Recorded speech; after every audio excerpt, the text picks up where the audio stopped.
Sa mga naghahanap dyan ng solar aparato, may binibenta akong solar aparato. Aparato only. 600 watts, step down, LEDjoy. May ATS. Naka 2,000 watts.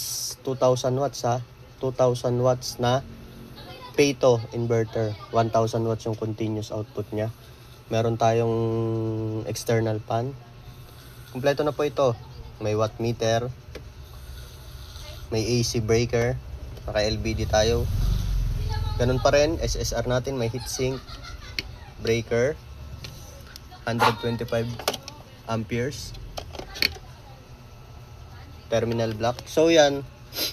Binibenta ko lang yan ng 28,000.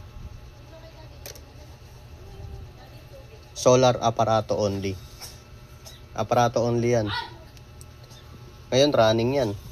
Brand new po yan ha. Tinetest lang natin ngayon. Aparato only yan.